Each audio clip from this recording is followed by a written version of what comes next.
Entre l'annonce et l'exécution de l'intention de la nouvelle équipe gouvernementale, il y a un fossé et les populations de Keur Ndiaye Lo l'ont fait savoir à Diomaye Faye et à son gouvernement au cours d'une manifestation dans les champs du village. Ces champs, ils l'ont exploité des années durant. Le porte-parole. Ce champ-là était destiné, c'était 21 hectares, destiné aux jeunes du village. Bon, il y avait de l'eau, on avait affecté ça à des gens, on avait mis de l'eau, tout ça là, et ça produisait. On utilisait beaucoup de personnes ici. La main-d'œuvre locale venant de Rufisque, d'ailleurs, un peu partout, c'est des milliers de femmes qui venaient quotidiennement ici. Et on les utilisait pour la main-d'œuvre, les récoltes, tout ça, les triages et tout ça là. Donc, en premier lieu, ce qui nous a un peu sûr, c'était des histoires d'eau. Parce que, bon. Par rapport au manque d'eau de Dakar, des fois, on nous privait l'eau ici. Bon, ce qu'a dit mon collègue tout à l'heure, n'était plus suffisante par rapport au surface qu'on avait. Bon, ça nous a un peu truc, mais on a continué quand même à maintenir ce champ-là, parce que c'est le seul poumon qui nous reste, c'est le seul espace qui nous reste dans ce village-là. Sinon, on a étouffé.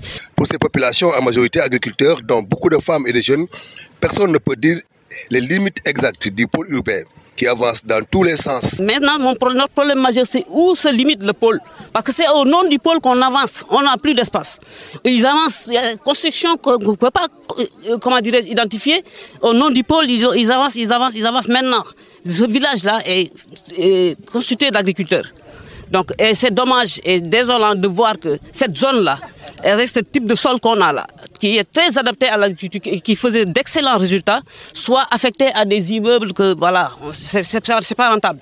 Ces agriculteurs dénoncent le fait que, malgré l'annonce du chef de l'État de faciliter l'accès des terres aux agriculteurs, les leurs soient donnés aux hommes d'affaires. Bon, on ne sait pas. Des fois, on dit c'est au nom de la douane, au nom de qui, au nom de quoi, on ne sait pas. Sénéguindia, il y a l'autre là encore. C'est FAO, ben, c'est pas une zone industrielle. Il y a des places où ils peuvent installer ces usines-là. Mais ici, c'est pas fait pour... Vraiment, nous comptons sur ça parce qu'on n'a pas de mer ici. Il n'y a que l'agriculture. Tous ces gens que vous voyez là, ils sont issus du secteur agricole.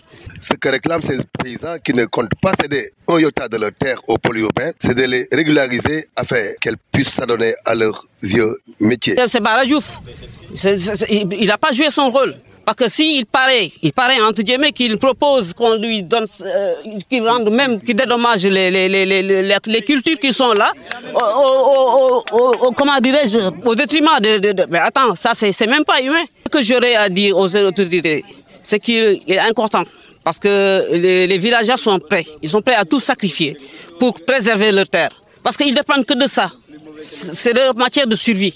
On ne peut pas les priver ça, je sais pas moi, pour d'autres choses, c'est pas normal. Elles mettent en cause la DGPI, qui selon elles est la seule responsable.